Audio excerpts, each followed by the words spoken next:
Hey, greetings everyone. Welcome to The Body Keeps the Score, Part 5 study. We are, I believe today's date is April 12th, 2021. Before we get started, we're going to watch this YouTube video, which is a clear indication of immense trauma, immense suffering, and just I would say a snippet into the mind and psyche of most victims of racism, white supremacy. So I'm gonna play that right now, and then get to the audio book.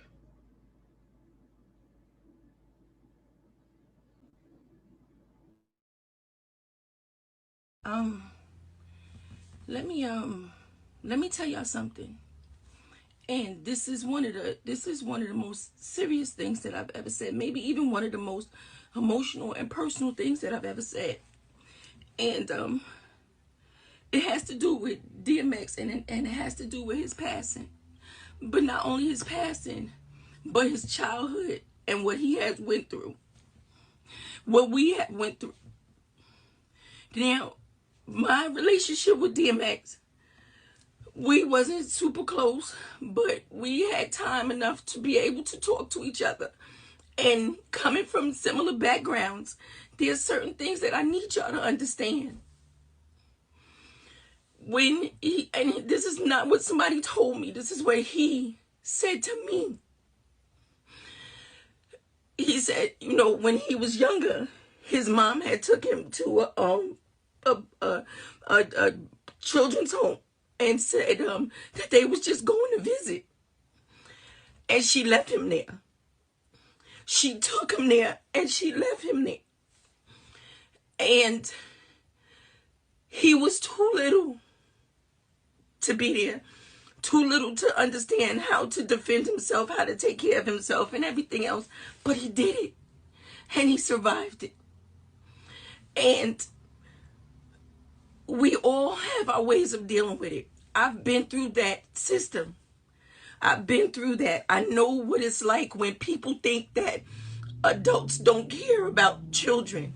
I know what it's like to run the streets, sleep on the train, sleep in the hallways, try to sleep at friends' houses, have people tell you you could come stay at their house and their brothers are trying to mess with you, or even their fathers and adults and uncles and shit. I know what it is like.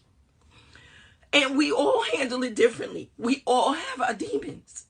When people would see me and say how angry I was, they didn't understand what I had endured and what I went through. And as soon as me and DMX came in contact with each other, as soon as me and Earl came in contact with each other, we already knew what was done to that spirit.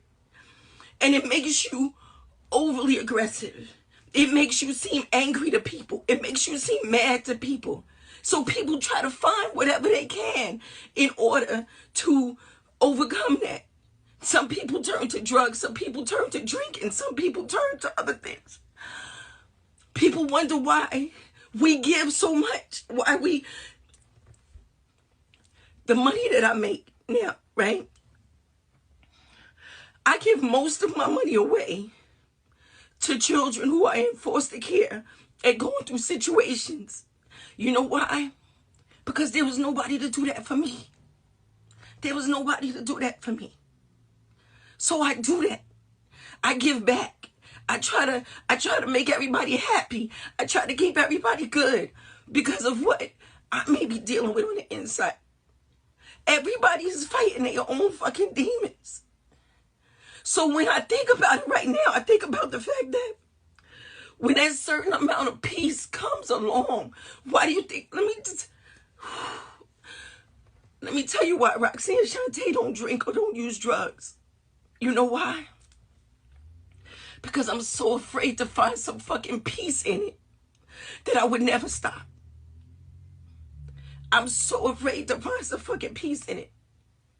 I still now fight with going to sleep. When I'm up and I'm posting 3, 4 o'clock in the morning, I'm not happy that I'm up 3, 4 o'clock in the morning posting, knowing that I got to start my day all over again. But that's because when you go through those systems and you go through that, you learn how not to sleep. You learn how not to sleep.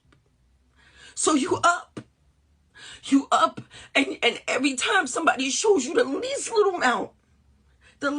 amount of some type of deceit, or you catch somebody wrong, you so quick to let go, because you know that as soon as you let your guards down, as soon as you trust somebody, something bad can happen.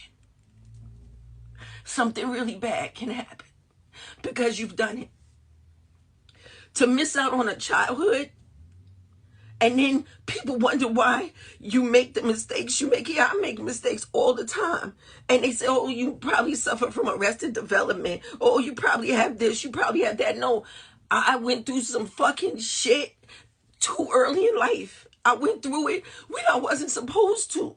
That's what it was. I went through it when I wasn't supposed to. And it's just so hard when you see people saying mean things and doing mean things, and even when you online and people are posting and saying negative things and saying all this other foul shit, you learn to just see past it. You learn how not to you get a tough skin because of it.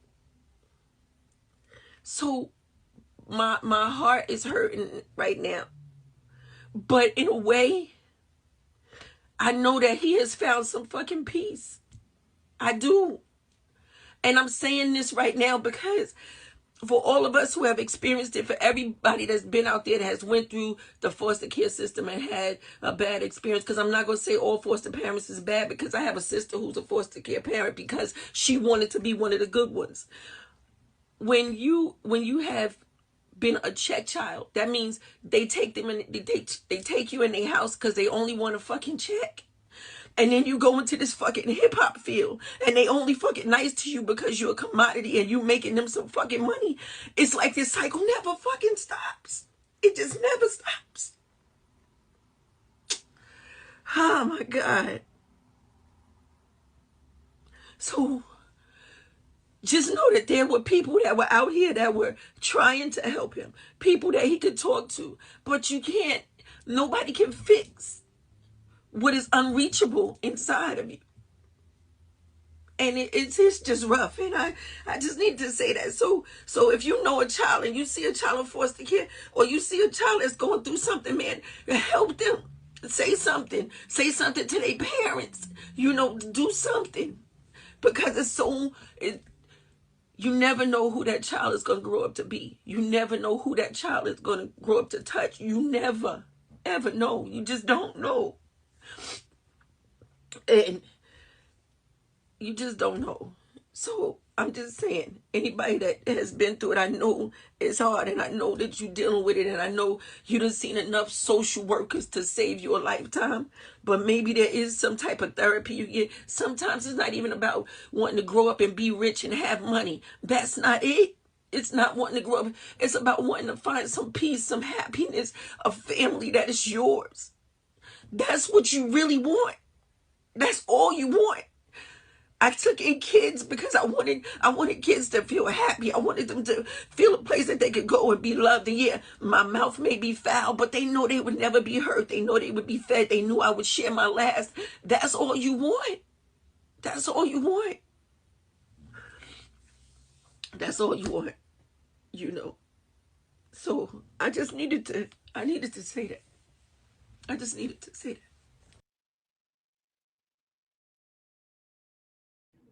Trauma, cycles and cycles of endless trauma created by the system of racism, white supremacy.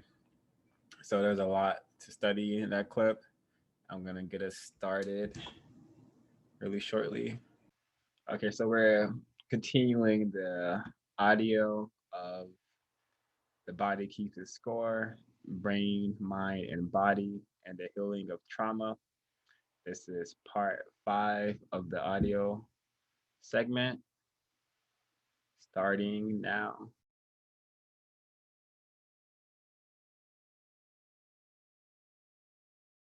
Mr. Eden, I would love for you to start us off into sharing.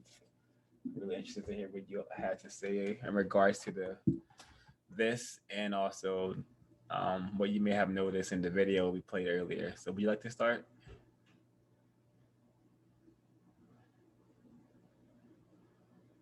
You're muted. Just give me a minute. I wrote down some ideas. Wow. I'm all through this book, I feel a bit emotional because I am continually reflecting on my life so far, on my childhood, and on my parents, and the system, and how the system of white supremacy affected their lives, and how my grandparents' lives, and how that got passed on to us. But I'll start with this woman who you played early in the beginning. First thing is, I think, first thing to realize is that she's a victim of racism. And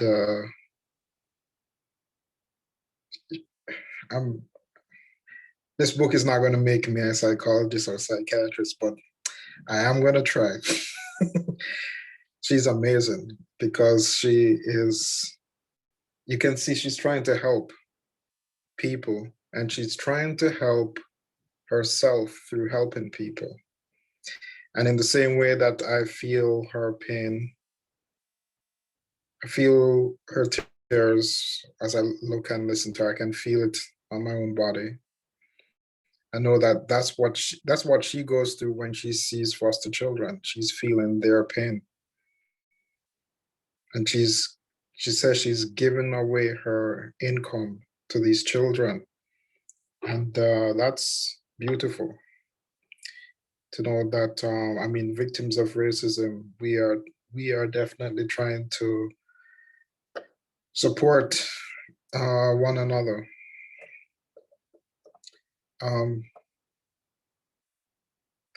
so I think she's an amazing woman. And I noticed she said, she talked about wanting to find some peace. And in that song, All Along the Watchtower, there's a lyric about not being able to find any relief. And I just think, I didn't have time to analyze it, but I thought that song has something to do with the brain as well, and the brain in going through different states. I had a friend, a mentor who was a physiologist, and he would say that the brain is the mind's experience. The body is the mind's experience of itself, and I can take that further in saying that the brain and the mind are reflecting each other. So she's wanting to find some peace, and she's helping others as a strategy, I think, to soothe her own memories. But I am aware that she has admitted to doing some harm when she says that my mouth might be foul. So that tells me that she might be passing on some abuse to children through any unresolved issues that she might have. And it's clear that, but one thing that I think is like this system refuses to develop high quality therapy for people. It prefers to keep people they can go to the moon, but they can't have a good therapy solution for people. Because why? If you have good therapy, then you're going to have to get down to the foundation of why white supremacy exists, this deep inadequacy. And they don't want to face that. And finally, she mentioned about how people are taking on foster children because they're getting paid, and then they see the children as money, and the children are not being taken care of. Who arranges that? Not people that look like her. People like look like her doesn't decide policy. So I think that would be the usual suspects who's responsible for both the situation she went through, that DMX went through, and that all of us who are victims of racism are going through. You know, the usual suspects, racist man and racist woman. Yeah, thank you for allowing me to share and for listening. Well said and agreed.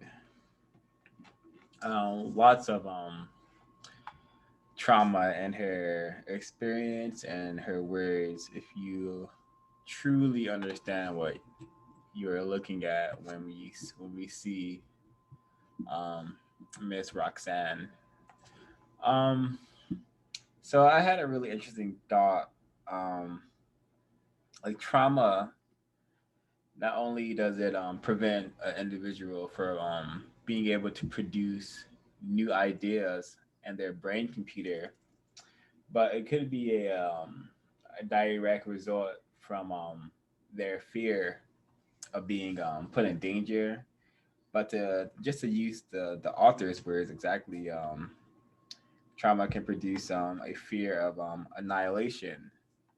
And we live in a system of white supremacy where white people potentially fear genetic annihilation. They fear no longer ceasing to exist. So is within being white, with just being white in general, is that a traumatizing experience? I don't know. I'm not white, but I think it has a lot of basis for something. A lot of could be true. A lot of evidence points to that could be true. That being white in itself is very traumatizing because they have to contend with that fear that they have created or that the universe has created. Nonetheless, they are dealing with it. Just that the whole that being paired with trauma preventing us from being able to produce new ideas also could be why they haven't replaced the system or they haven't really changed the system with anything but a system of mistreatment. And that could be because their brain computers no longer function in a manner where they will be where it could produce a system of anything but what we have so far. So, and just to pair that with us victims, I know our brain computers are severely damaged because we spend our entire lives not thinking about racism, but being totally dominated by it 24/7. And for you to just sail through life and never have an inkling or never have a question like what is actually going on, for you to never for you not to have that epiphany and to to investigate that epiphany just can be an indication of how traumatized we are as victims of white supremacy. That whole phenomenon, alexithymia, no words for feelings. I think that also hits home um, for us victims. For me particularly, because I was about 26, 27 when I started to get like when I started to gain the awareness that holy cow, my my sensations, my feelings, my thoughts connected to my feelings are very out of whack. They're very wacky, very incorrect, very insane to say the least. And that is partially from the trauma I've experienced, the trauma I've created within other people, and it's just a lot. I the sleep disturbance that many victims of white supremacy, many traumatized people experience. That's something that I feel I still have issue with getting an adequate amount of hours of sleep. And in the past, it was even worse. Like I slept very, very little, and I know so many victims. And on that video with Roxanne, DMX sister, that was a like a great example of how yeah, this is just something that we are all experiencing collectively, but few people are talking about it because she's not the only person up in the middle of the night looking at screens or posting things on screens. That's like normal non-white behavior at this point because we're also traumatized to the degree that we are. Um, and the agency part, um, phew, black people, non-white people have no agency in the system of white supremacy. We only have the illusion of agency. We from what we wear, from where we live, from how much money we have. These are all supposed to represent agency, but those are all controlled and curated by white people, particularly white people who practice white supremacy. So there's no true agency that we can claim that we have. What this does to the psyche, to the brain computer, I'm not too sure, but can't be constructive. But to have the awareness that you have no agency can be constructive because you're able to become a serious prisoner and not just a prisoner who's focused on silly things and a prisoner who's focused on being cute. Um, Having the awareness that we have no agency can get us motivated to produce justice. So we are able to have some sort of agency, some sort of freedom, so some sort of happiness. Um,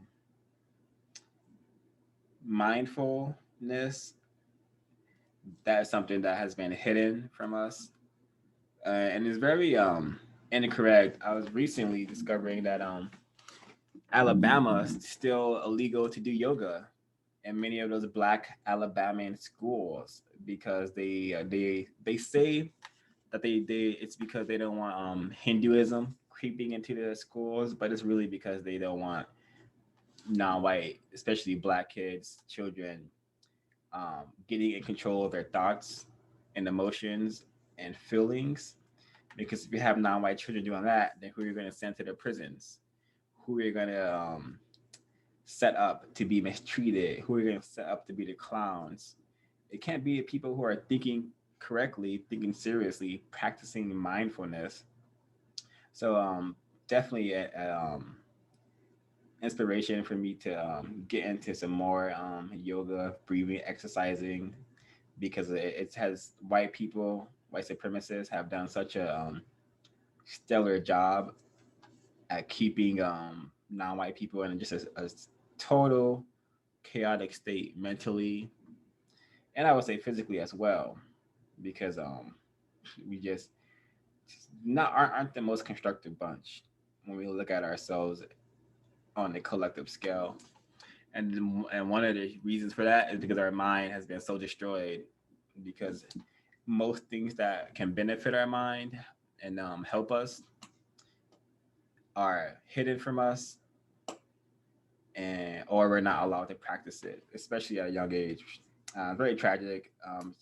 Children need to be taught mindfulness as as an early age as possible. It will do so much to prevent them from being controlled, mistreated by white people and other non-white people who have been trained to target black children for all sorts of abuse. I have more notes to share, but I'll leave the air open for other folks.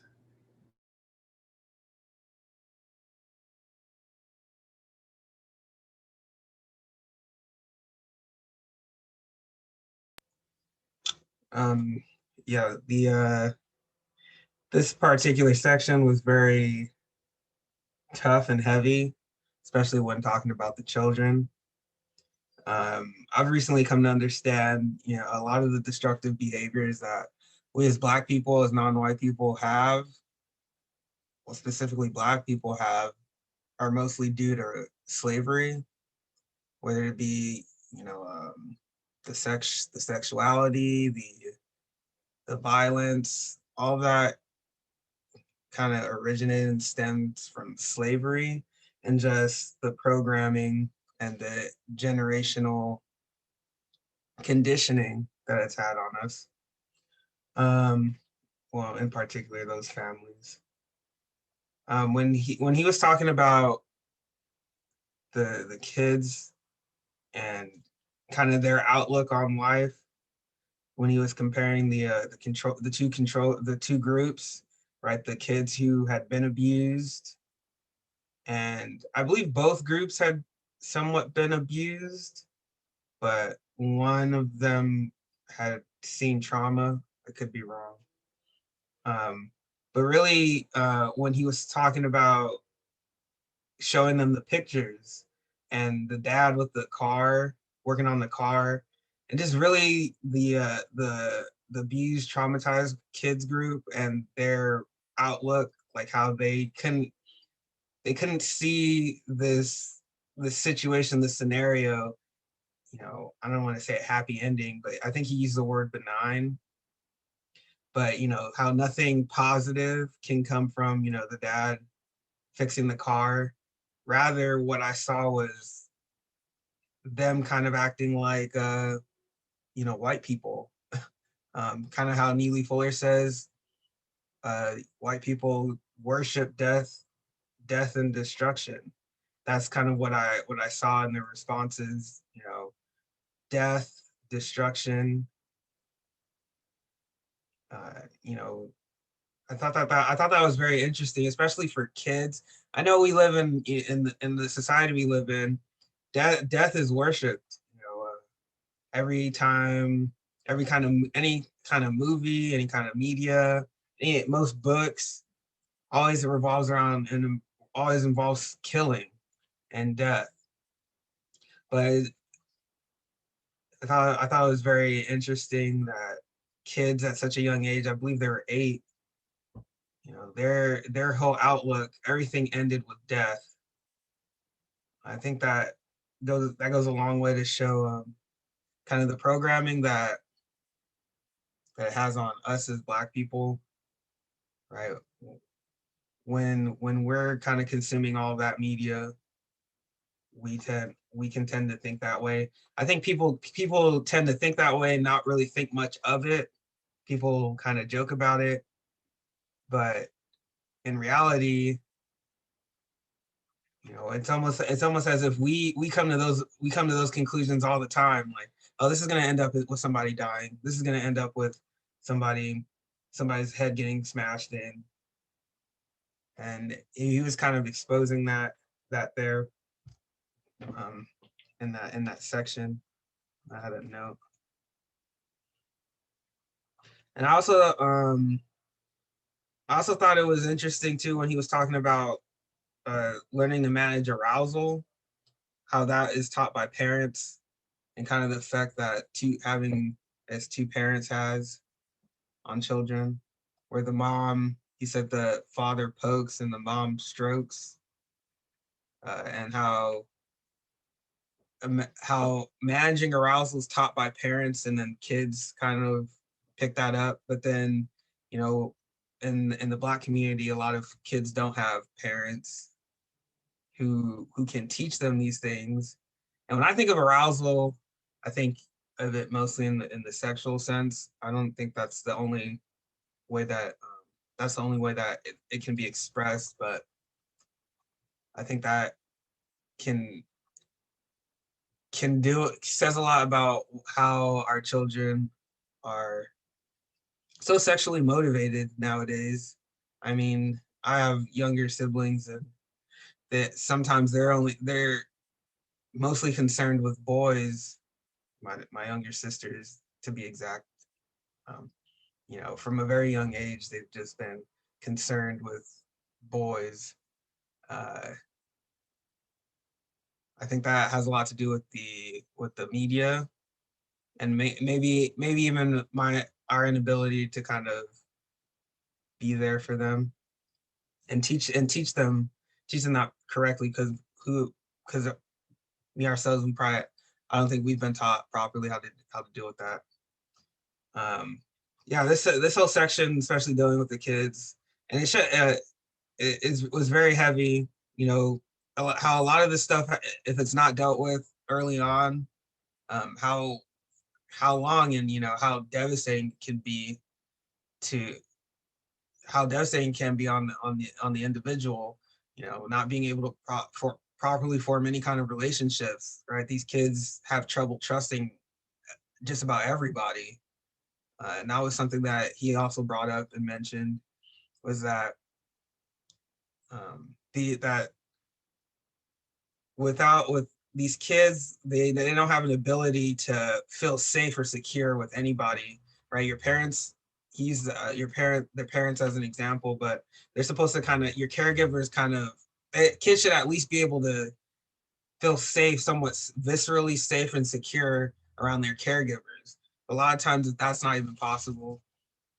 You know, where can they feel safe? Who can they feel safe with? How do you build a constructive relationship like that? How do you become universal man, universal woman like that? If you can't properly have a feeling of safety in any kind of relationship you encounter.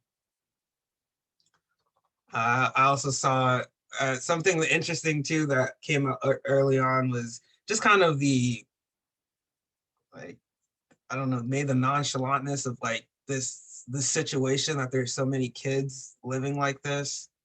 You know, the system creating all these kids to really not be able to have constructive quality relationships from the jump, from get-go, you know. And there not really being any kind of resources to properly deal with that. You know, a lot of the author's analysis was, he put a lot, at least in my opinion, he put a lot of emphasis on these, like the kids coming to these conclusions themselves. Like they have to be able to they have to be able to do these things. They have to be able to properly feel safe, like on their own, right?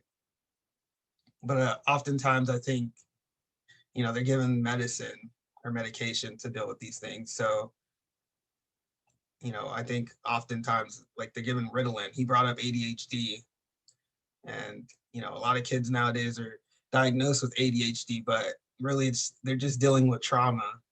And rather than getting to the bottom of it and dealing with it, they're just giving them Ritalin. And he went on to mention that people don't want to deal with that stuff, right? They just want the medication. But from such a young age, all they've been given is medication and Ritalin and stuff like that. So what exactly is going to make them want to deal with this? They've never been taught how to deal with it. They've never been taught how to confront these issues. For majority of their life, they've just been given pill bottles. So I thought that was a very heavy section. Really, really despise the system of racism and white supremacy for creating these kind of situations. Most definitely. Yeah, I think you said something really important, and what was also mentioned is that yeah, the children, they're more likely to be medicated than to be taught, hey, there's actually breathing techniques that you can do, or hey, let's actually talk about what you've been through. But no, they don't teach children that. They just want to drug them up and make them zombies. And that's something that I experienced personally when I was going to therapy at UC Berkeley.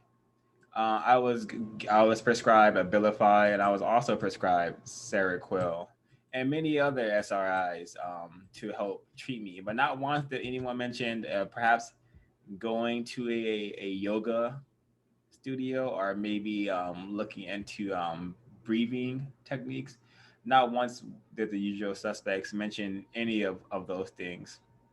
And I think it's just embedded in them, whether it's a part of their code or whatever. Do not tell non-white people. Do not point them in a direction to solve problems or help themselves. Keep them a living product, and you keep them on a living product by making them need these so-called medications, need these so-called various treatments that do not get to the root of the issue, which is the system of white supremacy and the immense trauma that it creates. So and in terms of children, we have these children who are coming out of these environments who are like either hyper chaotic or just hyper on the edge, like always having to be vigilant, always having to look over their shoulder because the life that they have lived is very much of that of a veteran, of a war veteran. And I think it's really interesting that the author mentions how the kids, the children were so similar to combat veterans. And well, yeah, it makes sense when we have children setting each other on fire, children getting shot. Before I was 20, I had become a professional at running from bullets, running from shooting, ducking down in my home when there was a drive-by. So I'm definitely like a combat veteran for sure, and I have the mental wounds to show it. But I believe this to be truth for the majority of non-white people on the planet. We are just veterans in this war, and we don't even know it. Um, it was very interesting how we trauma creates this another phenomenon where fear of fear itself, which is like your body is responding and reacting to sensations. Like for example, if I'm feeling uneasy, I am gonna associate that uneasiness feeling with more displeasant and more uncomfort. I'm not gonna necessarily want to figure out why am I feeling this way and what can I do about it. And that has something to do, I believe, the trauma that we experience. We're not taught to look at things at the root or heal things, try to fix things at the root. We're just taught to distract ourselves. Let's get some alcohol, let's get some weed, let's get whatever we need to not feel what we're feeling. So I thought that was a really interesting point that was brought up. How like our emotional problems, our traumatic experiences, we don't associate like the experience with like okay, I'm feeling this way because this happened to me. We began to think that, oh, I'm feeling like really nervous, I'm feeling a lot of anxiety, what can I do about this anxiety, versus what can I do about that situation that keeps causing this anxiety. So it's a racist man, racist woman are very, very intelligent, clever, effective, dangerous criminals. This is a huge injustice to non-white people across the globe, and I just hope that non-white people begin to understand what's been done to them, what's been done to us, so we are able to counter this problem ASAP. Um, Yeah, I'm not surprised that headaches and asthma also stems from trauma. Most people who experience severe asthma problems are non-white people. Um, Myself and my twin brother, suffered for headaches our entire lives. Mine have recently ceased since I became an attempted counter racist, since I began existing in truth and putting less poison into my body and mind. I have been able to remedy um, my headaches. But another really interesting phenomenon is our body's ability to detach. Like the self can literally detach from the self, kind of like what white people have done. You learn about that at Urigu. But our self will detach from our body and become a phantom self.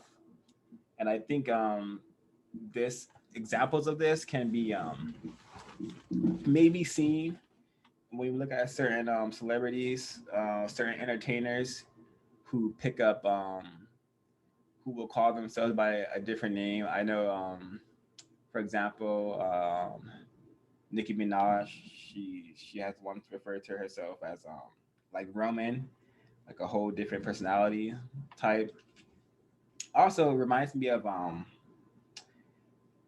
experience I had with a non-white black female who diagnosed as bipolar, and how she would just totally disconnect from reality.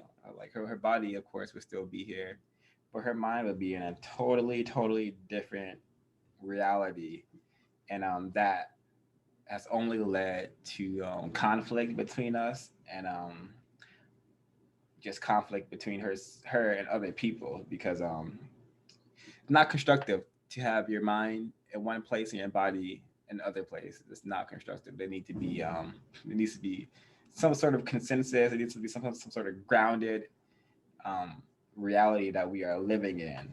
But trauma produces a lot of um,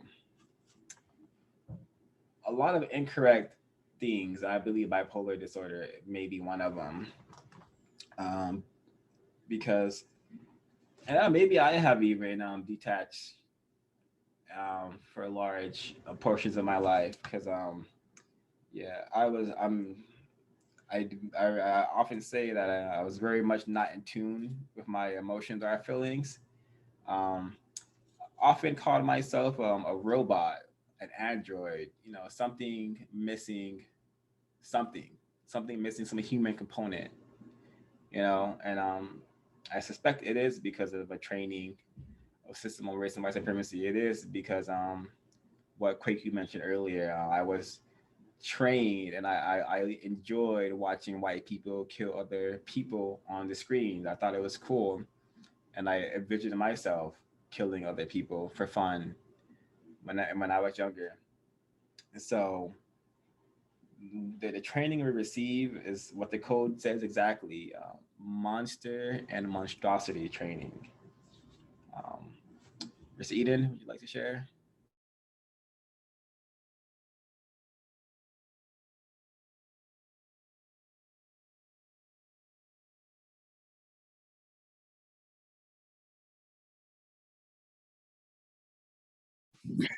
Yeah, I can share if there's no one else who wants to share, like Camise or Kamaria. Um, all right. I'll just I made some notes.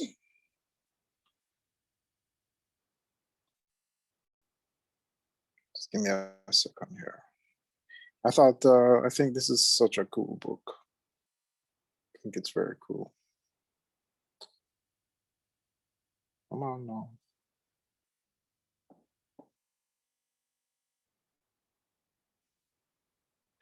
Yeah. Something that came across to me at the very beginning of chapter 6 is when the author says, people often pretend to joke when they say something serious. What came across to me was, that's also how racism is practiced, isn't it?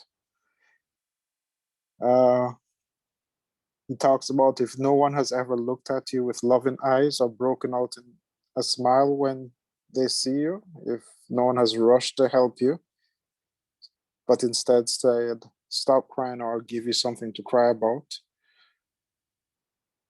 then you'll need to discover ways of taking care of yourself. You're likely to experiment with anything that offers some kind of relief. Drugs, alcohol, binge eating, cutting. I know that I have probably done, I haven't, I don't enjoy alcohol. And well, it's not that I do enjoy it, but from a very early age, I decided I didn't want to go that route. Um, I hung out with a lot of Rastafarians, but never did any marijuana. But I did do some drumming, did do healthy food, and I tried to use food as a way to give myself some relief. Um, Dr. Walton talks in our lectures about victims of racism raising their self-respect from 3 to 10. But one thing I wish I could ask her, and I would love to ask Sabrina and the others from the Walton Institute that have been with Dr. Walton so many times, if Dr. Walton ever spoke about working with the body as a therapy. If this research, there must have been some discussion of this 10, 20, 30 years ago, even if it's in just small circles. And I would I would like to know, I'd like to believe that Dr. Wilson knew something about these kinds of therapies. Um, I would, and if not, then it is definitely something that we can contribute moving forward, spreading into amongst victims of racism. Um, you know, when they talked about traumatized people not being able to register, they substitute the language of action for that of emotion. How would you feel?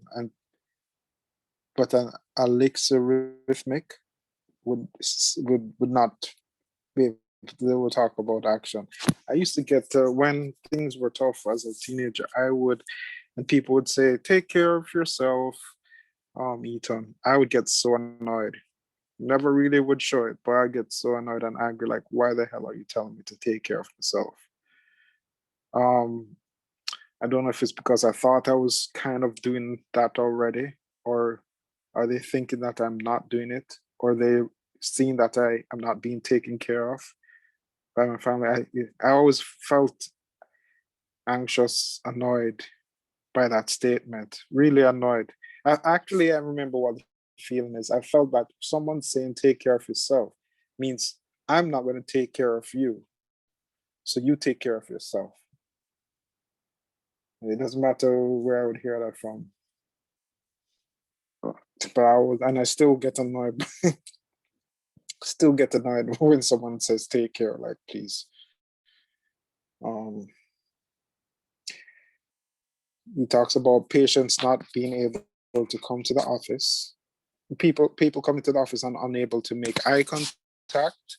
You can know how distressed they are by the difficulty meeting their gaze. I can remember one time I was discussing, it was like a year or two after reading ISIS papers as a teenager, and I'm trying to like get my father to like say agree with me, like, yep, racism, white supremacy is real. It's a global system. I remember standing there in the dining room and trying to reason with him about this goddamn white Jesus and racism, and I might have been even raising my voice, and he refused to even look me in the eye. It's so sad.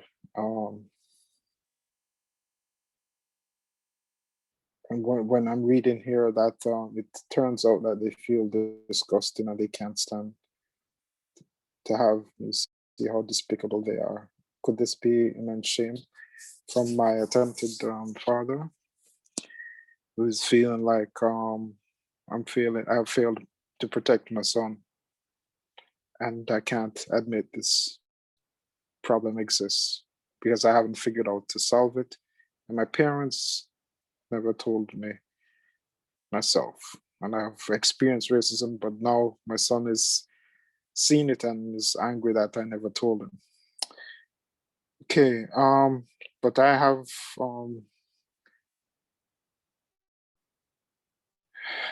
I feel, something that they said in the Walton Institute about this, that just some of us just seem to be selected in our families to be able to see this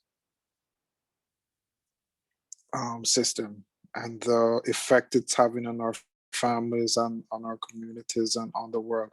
Some of us just got picked, probably got picked by the ancestors to be like responsible for helping to heal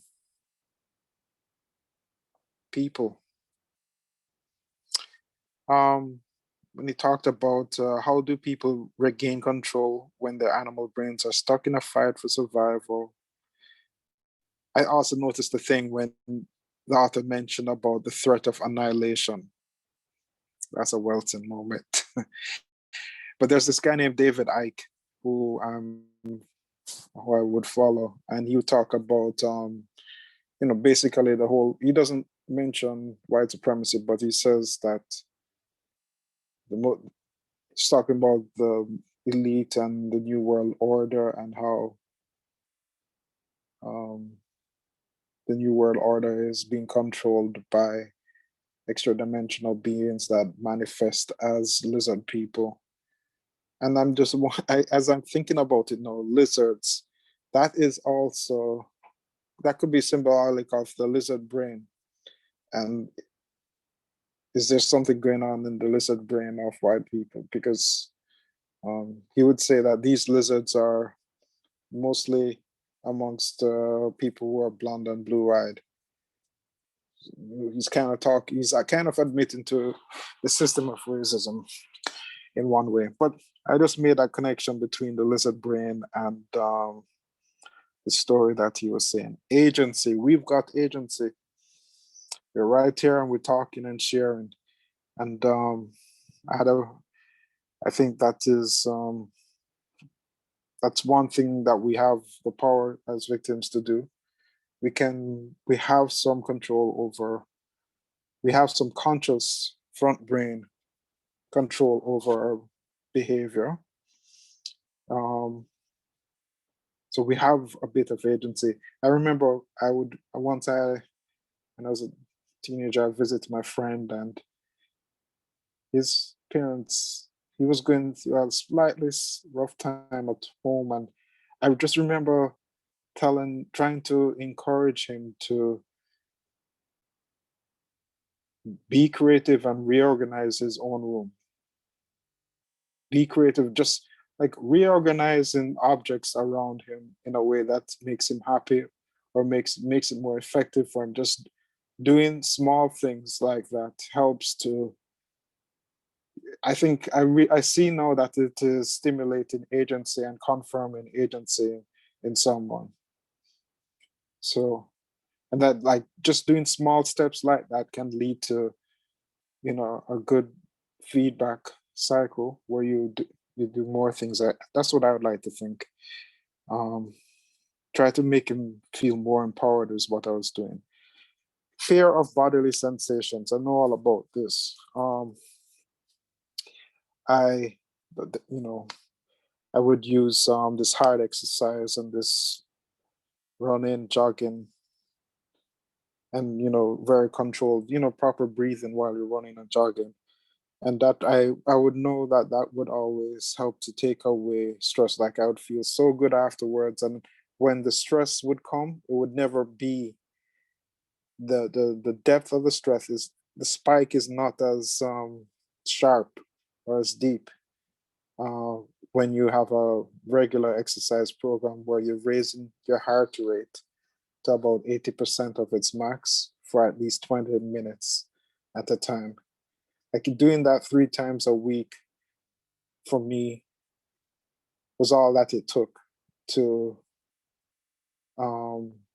reduce the severeness of stress reactions during the day. And I think this is something I'm just gonna have to do it. That's gonna be my medicine. Thank you for listening. Traumatized children have 50 times the rate of asthma as their non-traumatized peers. My father told me a story about how his grandfather, he had asthma. His grandfather said that, hey, not sure if you're going to make it. And he like marked a height above a tree, and he was like, I don't know, possibly saying that he may not live past that height. Trauma. I remember once when I was going to leave the country to go to college after a holiday, and that very morning my father was complaining of chest pains and asthma. And now I can see that he was having a little bit of a trauma. He's having a bit of a rough experience because he would not have contact with his, he was already beginning to miss me. And by that time I was the one that was in the home that was spending most time with him. The others might have been more disgusted. And, I really thank Walton because it helped me to be sympathetic towards my family members and towards my father more than the others. So I'm going to college and he's like, he's having a bit of a tough period.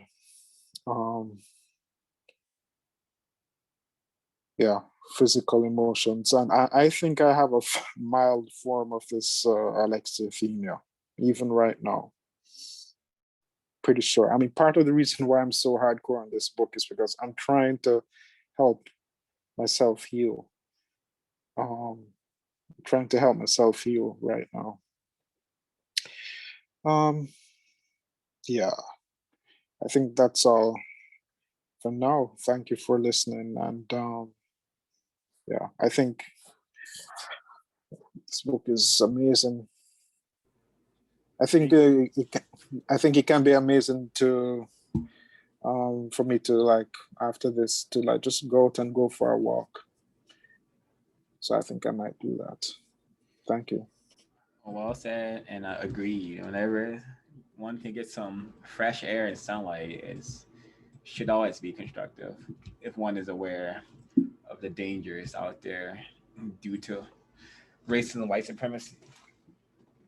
Um, when one like myself takes a walk, I'm able to observe other victims, and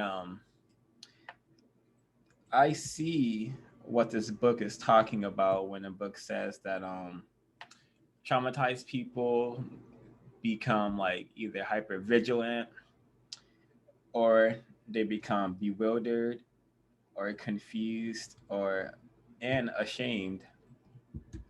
And the bewildered and confused part is what I see a lot. I think is very, very embarrassing, incorrect, pitiful, pathetic that we live in a society where I'm able to leave my home and to see people who clearly need some sort of mental, psychological help, just totally fending for themselves. It seems they're living wherever they're living outside. They I had an experience recently actually where I gave a homeless black male. I gave him my change when I was coming out of the store, and then he asked me for drugs immediately after. And it was just, this system is just a machine that traumatizes everyone, white people included, but they are not victims. And just to have a bunch of confused, bewildered, non-white people roaming around is exactly the type of imagery and situations that support and maintain white supremacy, because all these white people, non-white people, they see these victims of racism. They see them in the street, and they don't think to blame racism, white supremacy. They don't think to blame white people who allowed the system to be in place. More time, they're gonna blame that homeless person. And it reminds me of the Wolfman clip that Neely Fuller mentions, how there is to be a homeless white man. They just call him Wolfman, and people will leave food out for him. People will talk to him, try to help him, and then one day he just said, "I don't need help. I got a family I could go back to, but I don't want to go back to them. This is what I prefer to do." And the question he raised was, how many black people can say that? And it reminded me of the Black Wolfman who I used to observe when I was younger. He used to live in he had long black dreads and long black locks. And he used to live in this alley in between the Jack in the Box and this little corner store. And he would just have this long blanket wrapped around him. And am I throughout my years of seeing him, not once did I think to talk to him, not once did I think to give him anything. I just thought, this is a unpleasant sight. But now that I understand racism and white supremacy, I understand how orchestrated it is that those people be produced and that those people be left to fend for themselves, because we are not trained to help other black people at all. So it's just really this book has allowed me to really put a lot of things into perspective. Um,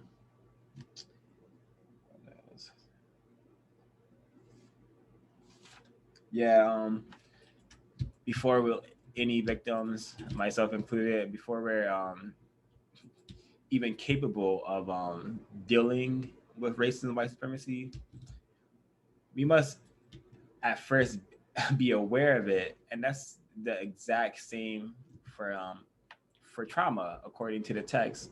Um, we need to be aware of the sensations that our trauma has instilled in us, just like we must be aware of our position on the planet because of white supremacy. We must be aware that our lives were as tragic or as constructive as they were only because white people have allowed it to be so. So it's just really unfortunate that I came to planet Earth to solve this problem, and there seems to be very few folks who are victims of white supremacy, racism, who are aware that we must solve this problem immediately, because we should not have homeless folks. We should not have drug addicted folks on the streets. We should have housing for everyone. We should have everyone on the planet be correct thinking, correct behaving individuals. But the system of white supremacy promotes total insanity and total barbarism um, in the way that we act and treat one another. We are totally not meant to be people coming together in this format to talk about trauma, to talk about solving the race problem. We're not supposed to be those sort of individuals, because the system does such a great job at preventing that from happening. But it's really fortunate that we have slipped through the cracks of white supremacy, and not saying that we're free of it, because we will never be free of white supremacy racism until there's a system of justice on planet Earth.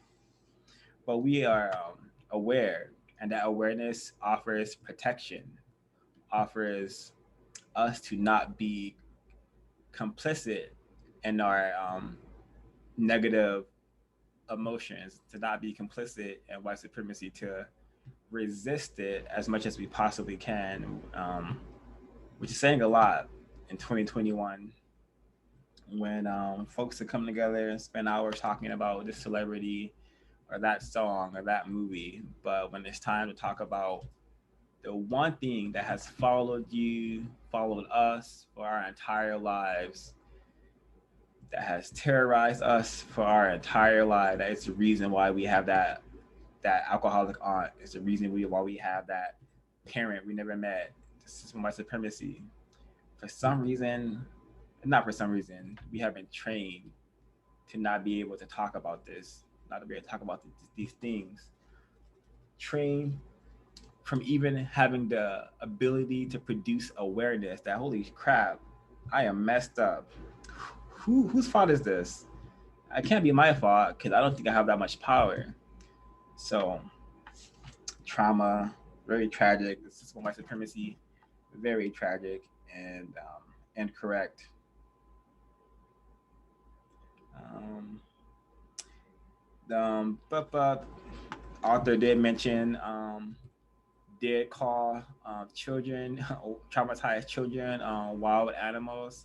Mostly moment had to jot that down. Um, oh, and the I want to comment on just the many atrocious things that the children were experiencing and doing to themselves, and I'm like, dang, this kind of sounds like my childhood. I because my when I was in middle school, we thrived off chaos. We loved making teachers cry and loved having the classroom totally out of whack, totally disruptive.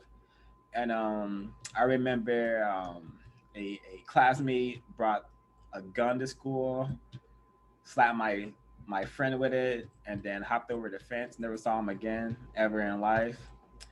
I remember us having race race race wars versus the Mexicans before we even knew what race was. It would just happen to be okay. All the dark skinned people are now fighting the lighter skinned people, and this is I don't even know how that happened. It would just happening, and I remember the black staff treating us like prisoners and just totally disregarding our existence. I was like, wow, this I really was in a little small prison. This is a prison ground. In hindsight, I was definitely being prepared for the big house, um, and just me being trained not only to like want to produce like chaos and be in chaos, but I really enjoyed harming other children. I really enjoyed being chaotic. And this is not because my mom didn't do her best, my attempted mom didn't do her best. It's because I was just exposed to many, many incorrect things, whether it's natural born killers, seeing racist man and racist woman have a blast killing people throughout the movie. Um, it's because of that. It's because of the many, many media that I consume that allowed me to be a one of the children who was going to Carver Middle School to just produce chaos, produce monstrosity behavior. Um, but yeah, and this behavior was not corrected until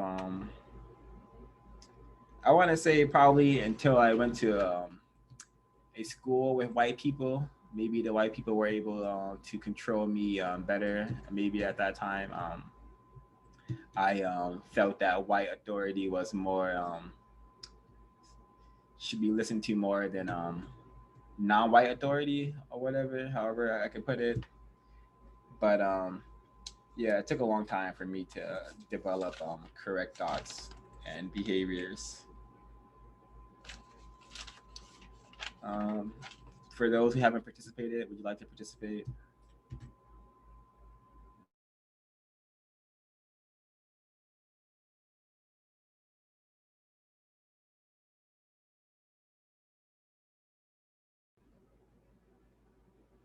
or if any folks have other things to share, feel free. I can. Quaco, you want to go ahead? I can wait after you, Smith. Yeah, I wanted to share something that I started to notice, towards the end of my fourth, my undergrad in college. I went to school for kinesiology, and which is basically with a concentration in exercise science. Kinesiology basically means the science of movement. So I began learning a lot about the human body and basically preventative medicine, which is just basically exercise and an active lifestyle. But what I began to notice was how well the powers that be, who I now have termed as the white supremacists, what an awesome job they have done at deceiving people and the majority populations, because so much can be prevented with a proper diet, proper exercise, and you don't even have to do it every day. You just have to do it a couple times a week. But the way that the society that we live in has been designed, where we have unlimited access to poor quality foods, we are stuck at jobs where we are constantly sitting all day, where for most of the time we don't even have the ability to get more than 30 minutes away from our desks, or we're in positions where we're being overworked and don't have time to seek uh, proper medical attention or recover properly. And I started to really notice like all of these things being kept from people. I would often at times get physically upset with people because I would kind of be telling them these things, and they wouldn't make the changes, or they wouldn't do anything about it. I obviously now blame the system for that. I know it's not their fault. The one thing that I always say, I've had a real addiction to sugar, especially like gummy candy. And, I'm always like, I always say, damn, those white supremacists for making that stuff taste so good, really making it really difficult to do the things that need to be done, in order to live a quality lifestyle, a quality existence. I bring that up because, it reminds me in this how, these kids will almost never be able to get the proper attention, the proper advice, the proper help that they need in order to overcome, these traumatic experiences that they've been experiencing. And really how a lot of us, have been deceived for a very long time and still are still trying to figure out, what we need to be doing, right? What exactly is the best way to go about relieving ourselves of these traumas, and that went a long way for me, because I just started to notice all the kind of the deceit, the deception, the lies. Like, you find out one thing, it leads to another. I even found out, started learning about frequencies and how vibrations work on people. And, a lot of the music we listen to they're very low frequencies, which, and a lot of people are I guess in theory can cause cancer. When you are living a low frequency life, so constantly agitated, constantly upset, listening to demonic, I don't know if that's the best word, but demonic, deathly tunes, words, and that's just kind of your life, how that really has an effect on your body, kind of like how this book says, and it comes from the vibrations, because, vibrations are felt throughout the body. and how, you know, really understanding that, and how the society is, how the white supremacists have created the society for where these things are at a premium. You know, you can find these wherever you go. You know, you can't find the, I can't remember the exact frequency.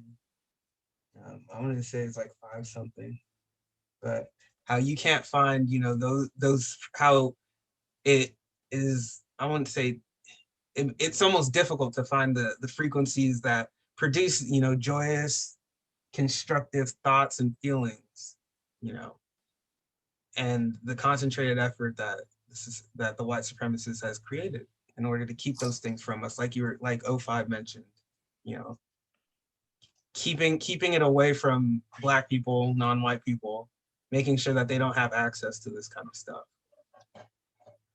So that's what I wanted to share right now.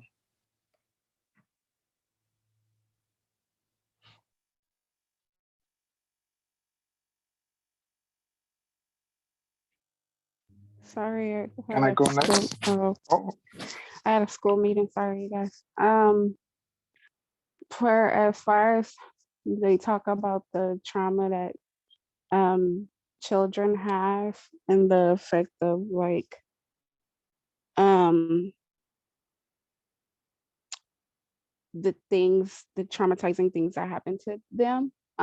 Because of when I was younger, you know, something happened to me.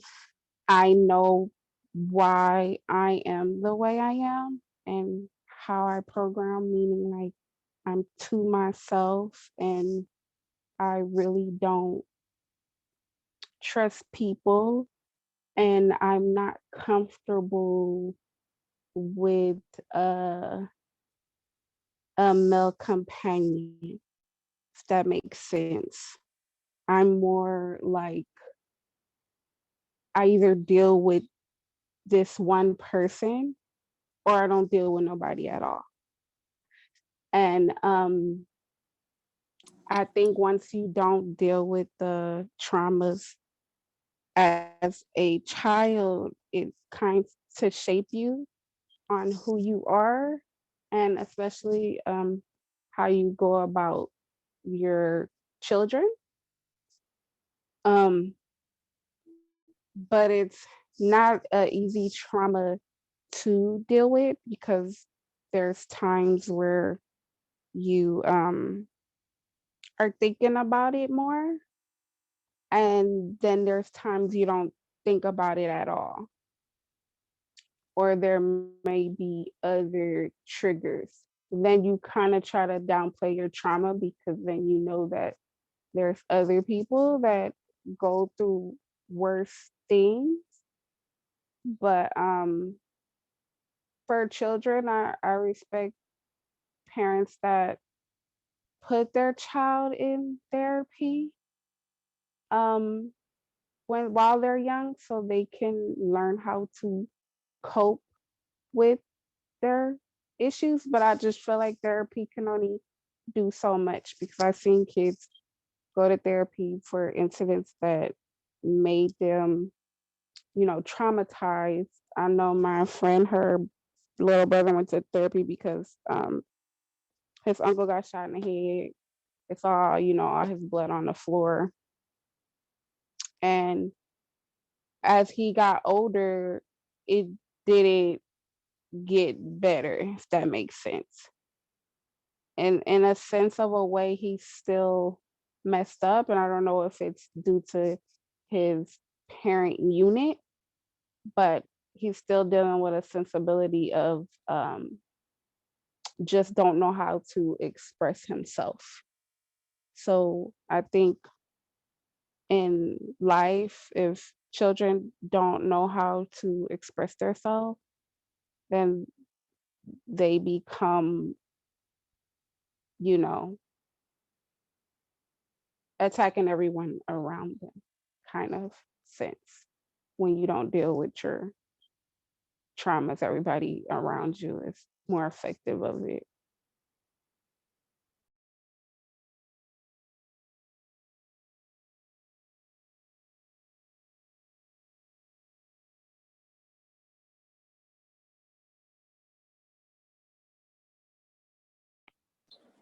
Can I be heard? Yes, ma'am. Thank you, Miss Grace. Oh yeah, something that I was thinking about when I was listening to it is like I live in a. Can't hear you, Mario. You're You far can't away. hear me? I can hear you. It's okay. I'm on the phone. I'll just talk later. I can hear you now, but when you're talking, it sounded like you were far. Try to keep the mic close to your mouth when you're walking, or you can just wait. I'll wait because I have headphones in.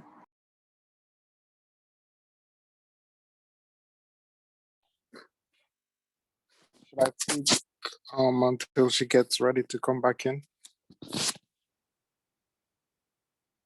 Yeah, everyone, feel free to chime in whenever. No need to raise hands or that sort of thing.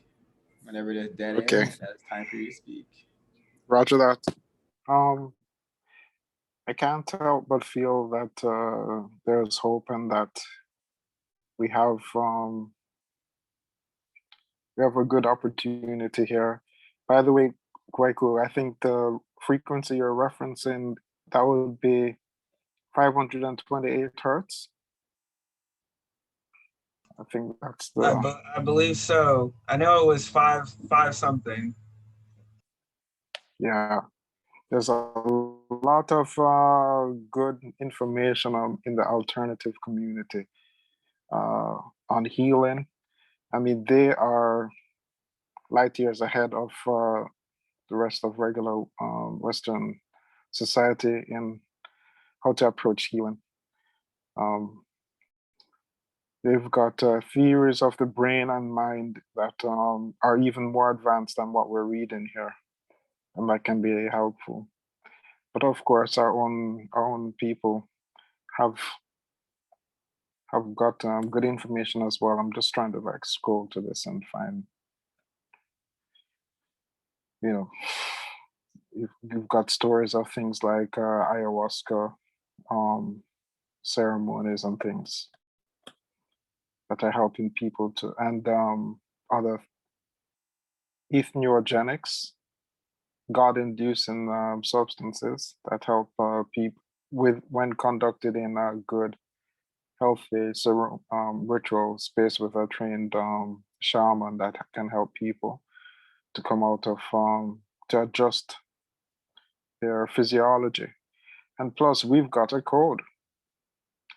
We already have this philosophy of using a code as victims of racism that helps to protect us from repeating bad behavior, no gossiping, that reduces conflict, and being courteous reduces conflict and helps to break the training that's imposed on us by white supremacy, and helps to keep our focus on the usual suspects.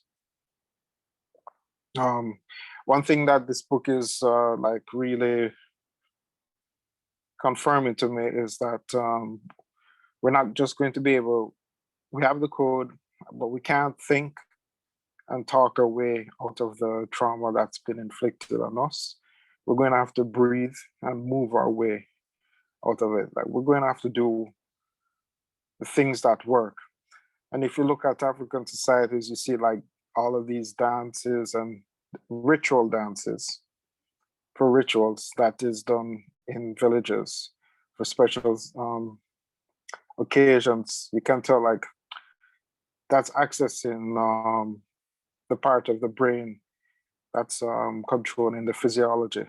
So those dances are actually not just sort of feel good, but they're being done if you look at some of the dances in African villages, you see some very repetitive movements. You see very like, I have a friend who is doing a PhD in dance here, and he talks about having multiple rhythms.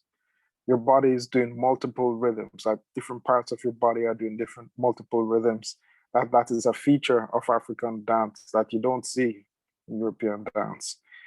And And as I'm reading this now, I'm seeing that this is also there because it helps with healing. Moving different parts of your body affects different parts of your mind. So dancing is also therapeutic, and it's something that counter racists should probably do. Someone mentioned about a victim who saw someone being shot in the head and it's messed them up and they still can't speak, literally can't speak to their emotions. And we see examples of why that occurs. Like part of the terror can demobilize this Broca's region of the brain. So you literally can't put words to what you've seen, to your emotions. Your brain literally cannot verbalize the frightful emotions. That's completely normal. Alexithymia, no words for feelings. No words for feelings. I mean, and even like 2 chapters back, you saw this about fear is pre-verbal, fright is pre-verbal, and so it makes me realize, like, you can't really rely on this talk therapy too tough when you're dealing with some severe trauma. It's like physically impossible to solve trauma with talk therapy. You have to move your body. You're gonna have to move your body. We're gonna have to do some ritual, rhythmic movements that cause you to breathe in a particular way, and with the intention for healing. Things like this done regularly in a protected setting can possibly be helpful, and I know it can be because I did this with the hippies here in Norway some many years ago, and I know it's possible. Anyway, looking at this chapter, I see how this author, I mean, he's showing a picture of a Black family, beautiful boy and girl and their father, and the story that he's telling about.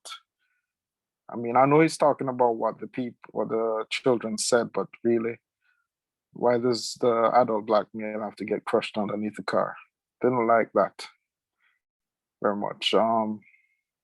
I felt like that was a bit of racism right there until proven otherwise. I think about how white supremacy mistreats all children, all people through their the way they do medicine and healing, labeling people with conduct disorders, defiant disorders. This is because I think about both how the ISIS papers and Yuruga helps to explain why the society is this way. ISIS papers talks about the original sin of being born without color, being kicked out of the Garden of Eden. And when I have yet to read Yoruga, but I'm starting to read Yoruga. So every time 05 mentions something and he says, "Yep, Yoruga, yeah, Yoruga," I'm like, I need to read this book. So I will be catching up. It's interesting how Bowley, who was making this important contribution, connecting children's suffering with the way that their parents treated them, how he himself was alienated by the academy in the 40s. That's real sad. It's really there's this line where they say that how children learn how to take care of themselves based on how the parent takes care of them. I think, I think I'm fortunate. My life has not always been, my childhood was not always good, but there was a part, the earliest part seems to be, I seem to have gotten a lot of love. And I was the only child for about 3 years. And then I had a brother, and then we're two. But there seemed to be a time where, at least for the first 6 years, I got a good portion of stability. And that might have helped me to be able to manage some of the tough times that I am now. Like, I don't think of people as strangers. Like, I don't see, my sister said, oh, you're up in Norway with those strangers. I don't see anybody as a stranger, even racist. Like, this is not something that I don't even use that word. She talked in the book, they talk about infants and young children notice that their mothers are not fully engaged with them. They become nervous. Mothers disappear from sight. They may cry and become inconsolable. And I think a lot about Dr. Wilson's advice for parents, that parents should wait until they're 35 years old, no more than 2 children, no more than 3 years apart, so that the parents would be able to recover from their own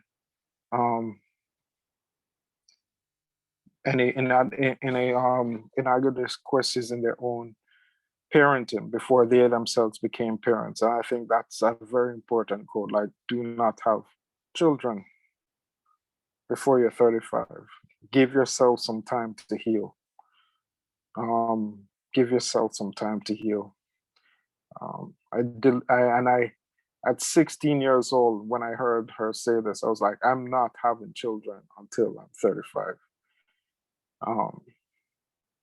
So that's important. And I think this is being reinformed.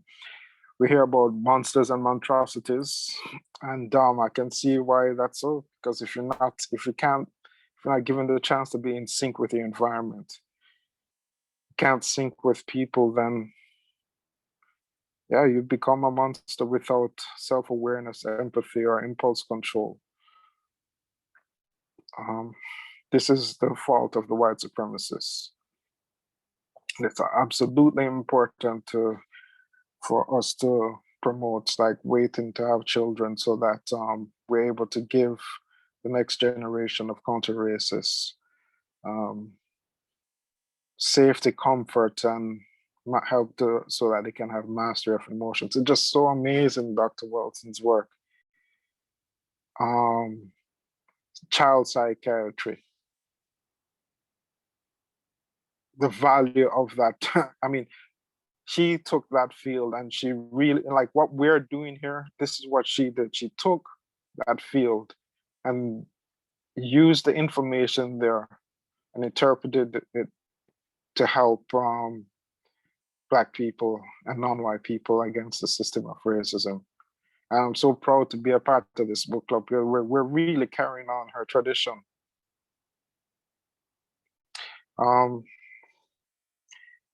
Yes, so I mean, I thought it was profound when they talk about the baby learns to become the mother's idea of what the baby is. My goodness.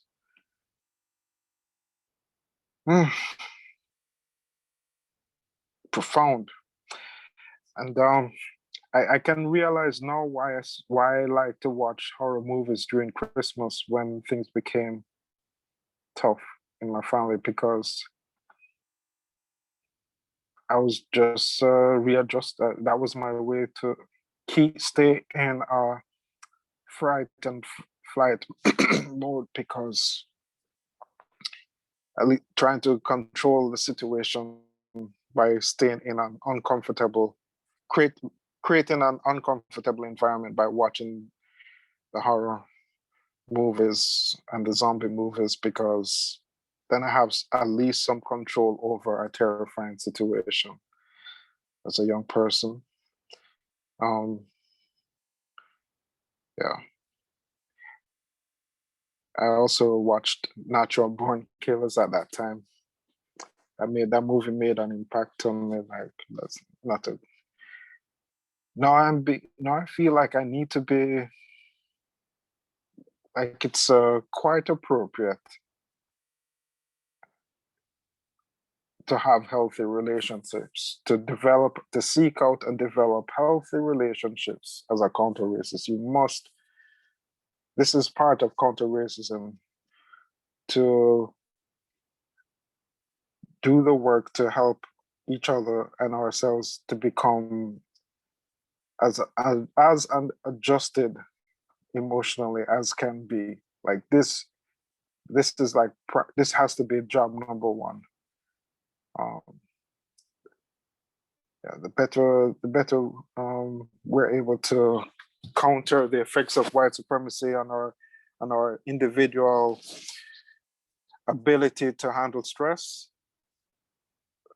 the better. It will be. I mean, then we're scoring one for at least we're scoring one goal for our side by securing by defending our own psyche and our own physiology. All right, I'm going to meet probably Kamaria is back. Not yet, but Alex, very well said.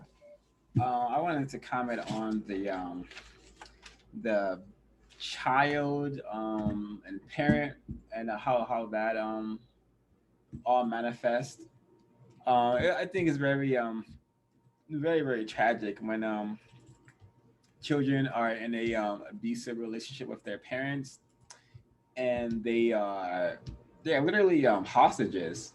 They the little bit towards the end where when the offspring is in a abusive relationship with the parent, they're like conflicted. Like, do I go with my abuser or do and that is communicated by them sharing short glances at their abusive parents and them becoming anxiety ridden, like doing things with their palm, like shaking palms, sweaty palms, and I'm like, oh, wow, these offspring are being held hostages, and it seems like a very hopeless situation for a child to be with an abusive parent, and then a system of white supremacy racism. White people do not care about children, so this is going on throughout the globe where we have children being mistreated, neglected, and abused by their parents, and thus this is doing its part to maintain the system. Because if you're damaging kids, children that severely at a early age, is very hard to come back from it. Fortunately for me, I was not abused by my victim mother to that degree where in composed to other victim units in my victim family, I see someone who's the same age as me, but she was verbally abused, verbally neglected by her attempted mother, and she's kind of like the total opposite of me. Even though we kind of grew up in the same household, we just had different attempted parents, and just I myself is an absolute epitome of a monster and monstrosity. But her as well, I have produced the will to want to get better, but it seems that she the she cannot.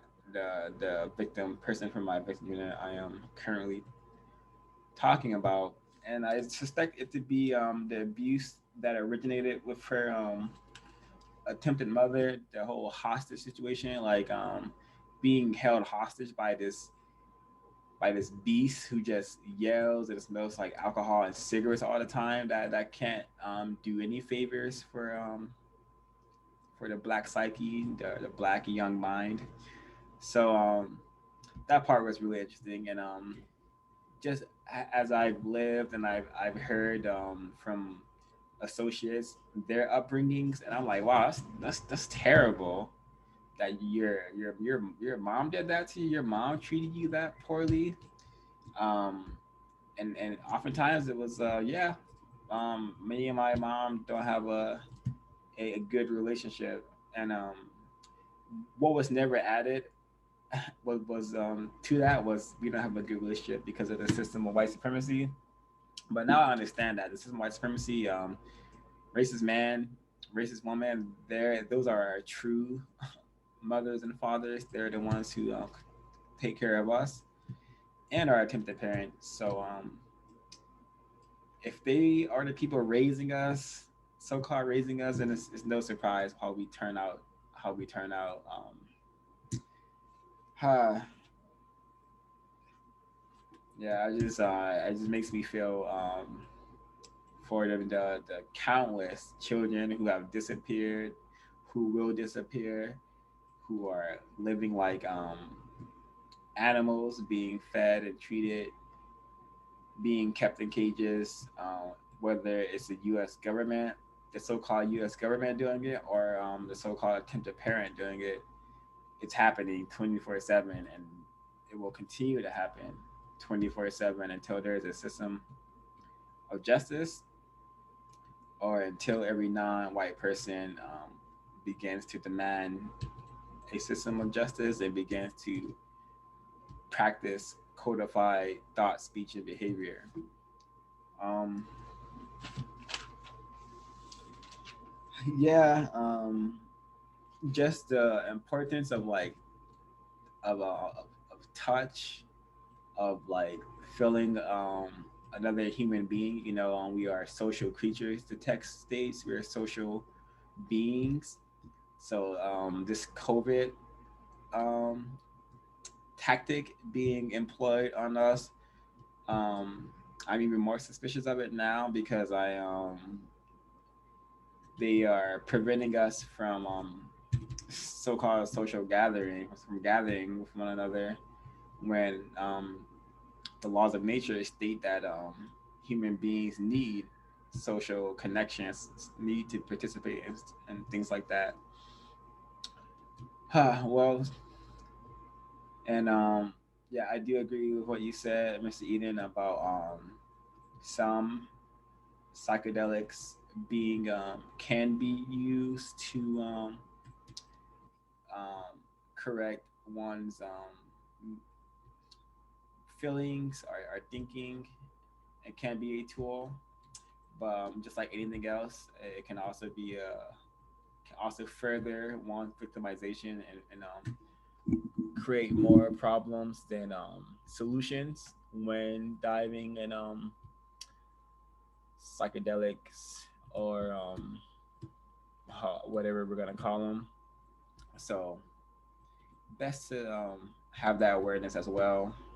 I hope one day I'm able to meet a shaman and take a ayahuasca, so some ayahuasca or whatever it's called, because I've heard many great things about it, but I wouldn't attempt to do anything like that by myself without someone who was trained in the practice.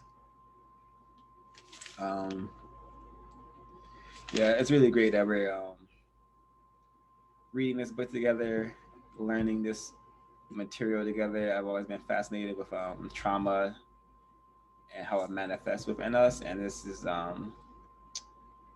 very insightful, but still very tragic because I'm able to see like that this is still happening 24/7 to people I don't have the power to protect, and that's really tragic in itself.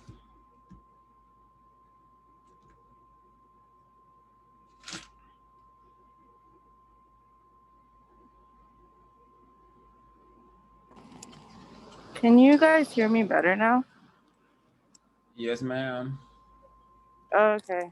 Something that I thought was interesting was the whole idea about like the kids kind of mirror, or they become the whatever the parent kind of sees them as. Because like I live in an apartment complex, and every time this little girl goes up the stairs, she like trips and falls. And her grandma, every single time, her grandma and her mom scream at her, and they say like, "See, every time you fall, like you need to watch where you're going," and they'll like yell at her about it. And I feel like she's almost like tripping and falling every time because they've literally put it in her head that that's what she does. Like that's the type of person she is. that she's clumsy, instead of like giving her the tools to just like watch her step, they put forth like this image of her that like almost like, I don't know, like subconsciously she just trips and falls every time. I don't know if that makes sense, but I just noticed like a lot of parents will verbally abuse their kids for like little things, and then when their kids are in an abusive relationship as adults, they'll be like, why would you let someone talk to you like that? And it's like they have this like this cognitive dissonance where they don't understand that I'm letting someone talk to me like that because you established my worth in childhood, and I like my sense of self comes from you, and you spoke to me like that. And I think it's like just something that I was thinking about when I was listening to it that I thought was interesting.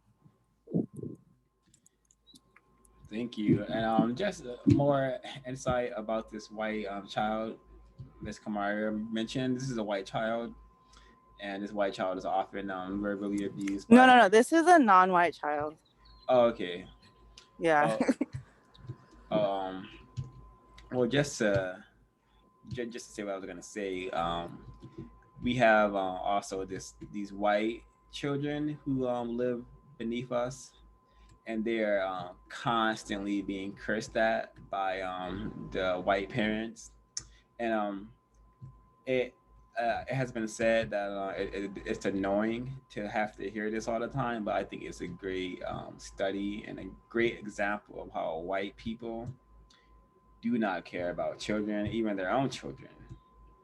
They just need their children to keep up their genetic survival and to pass on their so-called wealth. But yeah,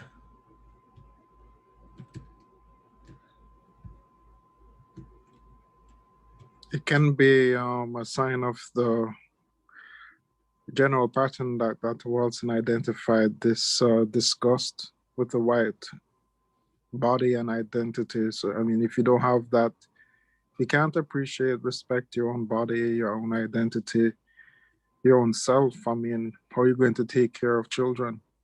They are just a reproduction of that body that you are disgusted with. Um, for you said that a young girl was falling, and same spot, and I just wonder, I could just imagine that. What if the girl is, when she gets in the house, she's just ignored by the mother and grandmother? That's the abuse station. There's distance, and then this is the one way. What if I don't know what is happening, but from what I'm reading here, what if things like this is a way in order to get some human connection with the caregiver, to get even a bad connection, is like the boy who was breaking into somewhere because no one else cares about him, but at least the police officers that will pick him up will recognize him. What if the child is doing this to get some recognition? It's not just that they're being programmed into being clumsy, but that they themselves are subconsciously or consciously, no, well, not consciously, but subconsciously doing this so that that part of themselves can get connection with the caregiver. And I think one thing we can keep in mind is that the parent is just one link in the chain, that our parents have been children. And under the system of racism, they are still children. And then our grandparents are also kept in a childlike state. This is good. We're going through generations of abuse over and over. I think Joy DeGruy talks about this in post-traumatic slave syndrome. Yeah, I think yes, it's tough to look at all of this trauma. However, we are actually looking at the chessboard. We're looking at the moves that the system effectively is using against victims. Like, they have to induce large amounts of trauma into the family. They have to have all of this pathology into the victims. And what we're doing here, I feel like I'm reading their playbook, because I can see the moves that they've made against me and my family. I can see I'm learning now specifically how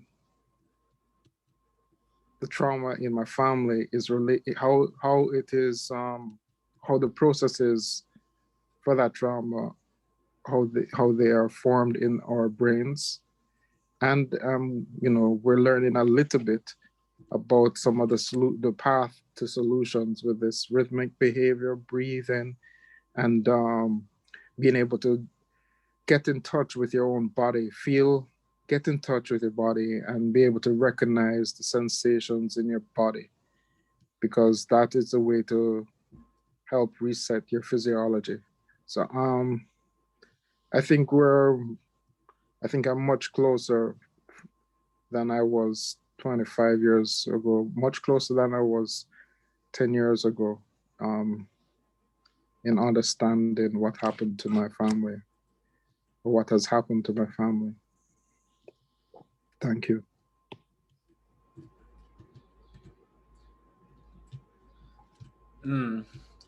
Agree. And there's also a victim of racism who lives nearby, and I've experienced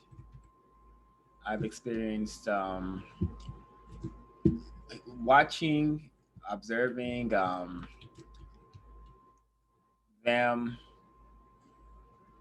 yell curse words at a baby in diapers. It seems, I'm like, this child is in diapers still, and you're cursing at this child. Um, but if you're a child made that way, made it just made a monster child by the system, white supremacy, there's only so many ways that you can that you will discipline your offspring. And unfortunately, white people discovered a long time ago that abuse, well, they believe that both abuse and force, is how you get people to listen to you, how you get control. But 8 times out of 10, the child may listen, but they're plotting, or it's creating a atmosphere that they're going to grow up to be very, very unconstructive, and then you're going to be and then we're surprised when we're hanging out, and then the toddler comes in and says "fuck shit, bitch." We're like, who taught you that? Who taught you how to say that words? And then, like, totally oblivious that we have been programming um, this offspring to be another monster, another victim, to be totally controlled, manipulated, and dominated by the system of white supremacy, and be none the wiser to it.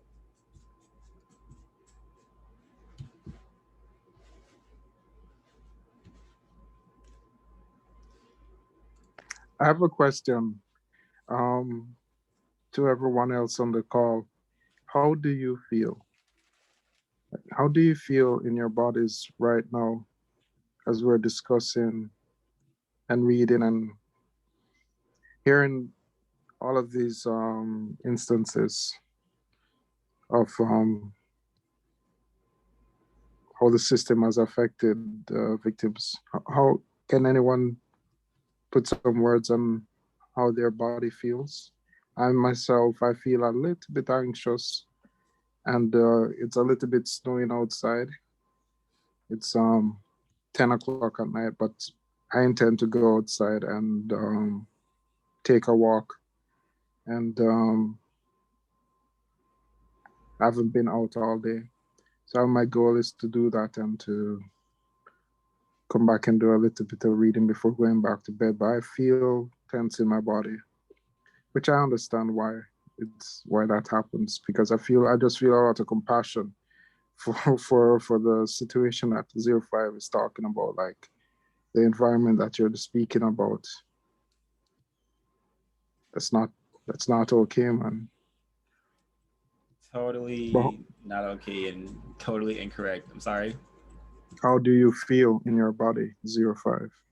Oh, like I've grown accustomed to this war, so I'm just that was just a war report. I'm just reporting on the war, the truth about what's going on in this war. So when I mention it, I have anger, slight anger towards the people who are conducting it and the people who have orchestrated it, being racist man and racist woman. But I really don't lose sleep anymore over the war. Things like this happen in the war. Many incorrect things will happen and continue to happen in the war. So I don't want to say I've grown numb to it. I'm just very aware of it, and I try to act accordingly, which is keeping on in this war and understanding what's happening, and that's about it. Doing my part. I'm only one unit, and I am with the other units. I am with how many? One, two, three, four other units, and on our job, we have various jobs to do in this war, and we go about them how we go about them. Well, I'm very grateful for the way you've gone about this work, you and your fellow units. And my question was, how do you know how your body is feeling right now? Like, do you feel any tension or do you feel no tension? Yeah, I was gonna start off by saying I feel very calm and at ease. Yeah, Um, Sorry for not answering the question more clearer. that's okay. Does anyone else care to answer the question? To be honest, I don't know how I feel. Oh, sorry, hold on. Can somebody else go? Give me a second. I can go. Wait, it's how is your body feeling right now? Yeah, I feel sick and gross. I went for a walk outside and just the air quality is so poor, and I just was like around so much just like poverty and seeing people just doing really bad, and I think it affected me, and I regret going for the walk, but I felt like I needed some exercise. I feel like a lot of tension in my neck, my upper back area, and I just felt like even though I took a shower, going for that walk made me feel like very dirty because I think because of the air and just like the way it affected my mind. So that's how I'm feeling right now. But the meeting is helping for sure. thank you for sharing. I'm feeling exhausted. I guess because I woke up too early, so I kind of slept early. But I feel exhausted and I feel a little weak because I already drank. I didn't eat yet, so yeah. Okay, I'm back. After reading this, I wasn't sure how I felt, but I'm reminded again why it is important to talk about producing justice. I feel a little bit I don't even know if lucky to say that I have not grown up in conditions like that, like a lot of these kids are experiencing. Well, like I said, reminds me why it's important to speak about producing justice, because these kids aren't aware of some of them may not be aware of the conditions that they grow in. They may not realize that it's not correct to grow up in conditions like that. A lot of them may not even have the ability to think or the time to think about what a different existence is like. I kind of compare this to, I know it's not the same thing, but you know, the some of the kids that have bombs raining over their heads every day, you know, constant fear of being attacked. I feel that these kids kind of live a similar existence. So sometimes it fills me with anger. Sometimes it fills me with, you know, a sense of like despair, or like this problem runs deep. You know, I don't even know if I can make a dent in it. You know, anything that I say or do can really affect it. I don't entirely believe that, because I believe that whatever problems are created by people can be ended by people. So I guess if I could sum it up in one word, I guess somewhat anxious, somewhat just sad, honestly.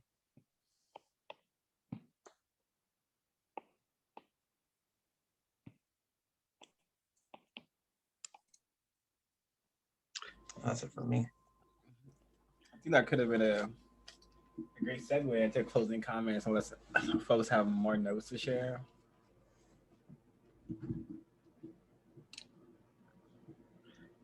Okay, so for my closing comment, the body most definitely keeps the score. Um, so do racist men and racist women, and they are just totally decimating us on this chessboard. And I do appreciate um, your question, Silent Warrior. I do appreciate you asking how are we feeling, because that's often something that we probably don't even think about. It's reflecting on our feelings and our emotions and our sensations.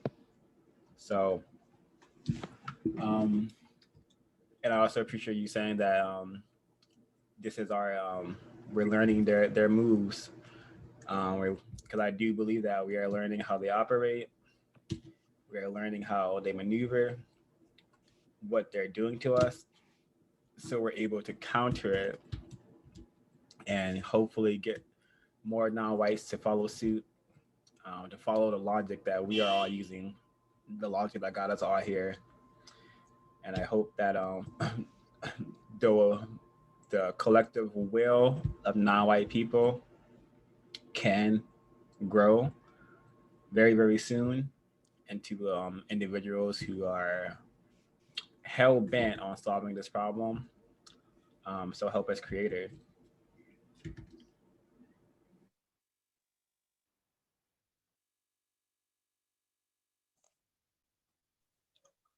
For my closing comments, um, with every session discussion we have on this topic, I learn much more about trauma and what it is, how it works. Um, Oftentimes, I've been taught and conditioned that it, you know, people act the way that they do. Um, it just really comes down to choices, but I'm really understanding that that's not the case at all. The environment has a lot to do with it, and experiences definitely play a large role in that.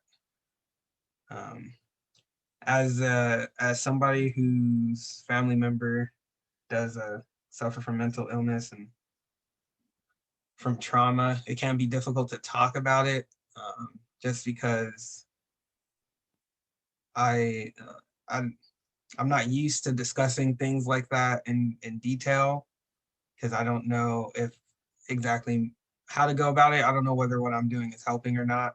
So I believe that this book and this discussion here with you all gives a little bit more clarity on what I can do to help that individual.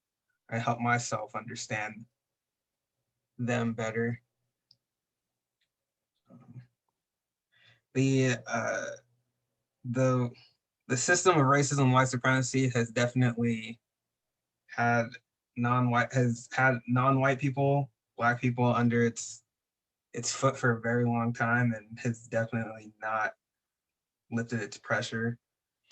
This is evident as many as our people still show signs and symptoms of these traumatic experiences, and we still as a group don't understand how to deal with it and how to cure it, I guess. So still learning. Thank you for the discussion today. That's it for my closing comment.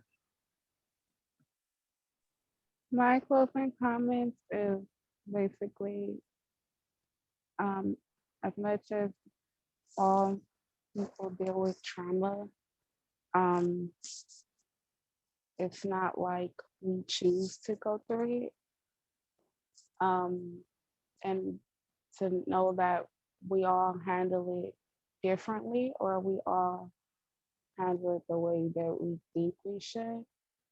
But I feel like the world can make you feel traumatized in a way where you feel like you can escape it.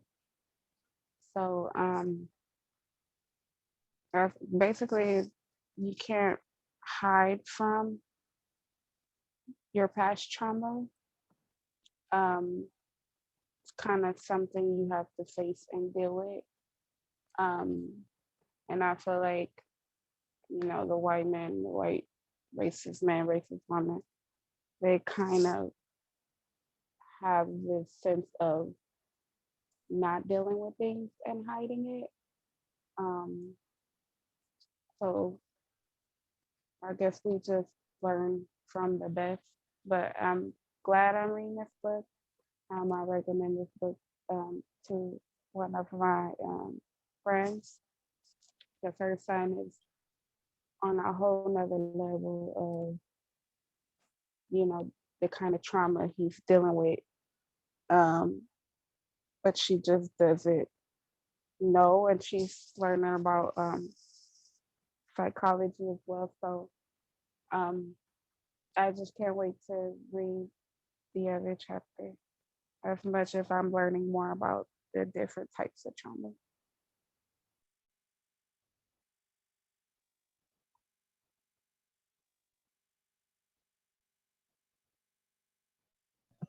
I can go next. My closing comments are that I think it's really powerful to go through the book with other people. It's really helpful, and I'm gaining a lot from this. And yeah, I think this book is it's really important, and it's really unfortunate that a lot of people, like what Kwaku was saying, think that things are just up to like personal choice. People don't really realize that there are so many things that happen consciously and subconsciously based on your environment and experiences. And so the more that I'm reading, the more that I'm able to like learn and contextualize my life and the people around me's life.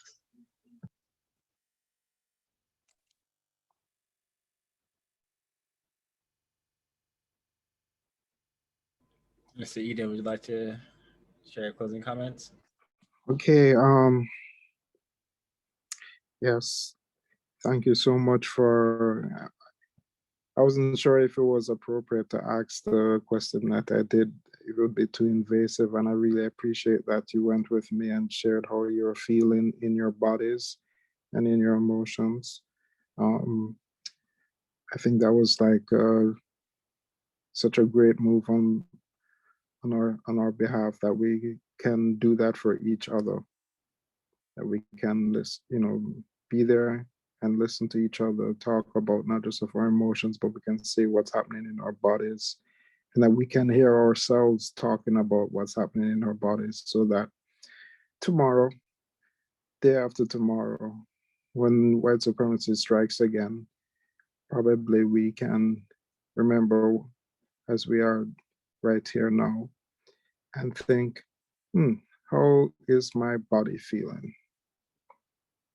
Oh, I just noticed my heart rate went up or my breathing changed. And with that conscious awareness, that watchtower, in the front of our heads can get those few milliseconds that it needs to be able to pull the reins back on the emotional brain and say, okay, you don't necessarily need to send out all of these stress hormones right now, do you? Don't worry, the frontal part of your brain is on the job. We notice how your breathing is, we notice how your heart rate is. It's okay. Little reptilian brain, you don't need to squeeze out those stress hormones. Um, so that's something that I today, after writing that small article, I was like, wow, I'm learning. And I felt close to tears, feeling like I'm having some kind of empowering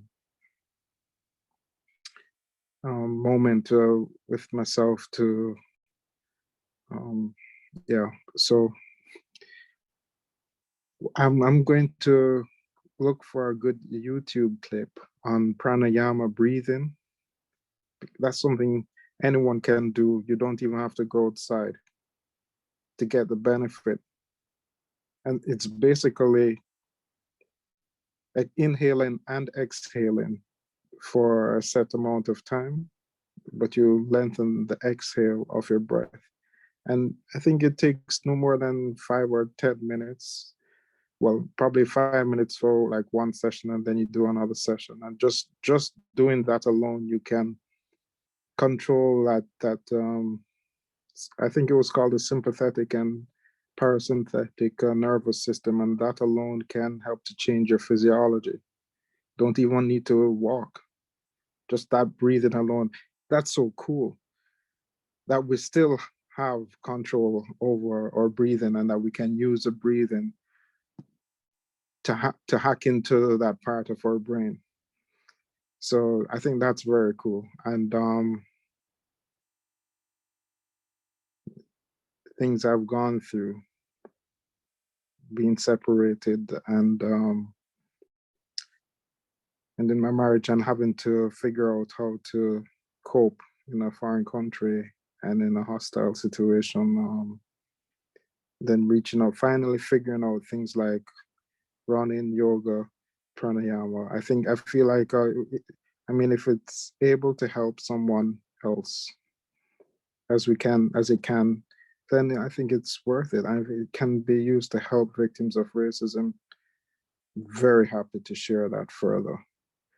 Very happy to share that further, because it is part of the reason why I'm alive.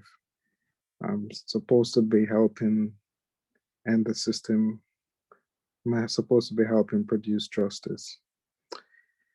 So thank you very much for this session, and look forward to connecting with you all again next week, and discussing what we read and talking about how we're feeling, and us contributing and supporting one another as we develop mastery and new skills in emotional management, so that we can all have a little cobra growing growing from our crown, like the pharaoh in ancient Africa. Thank you. Very, very well said. Thank you, everyone. Gotta end it there.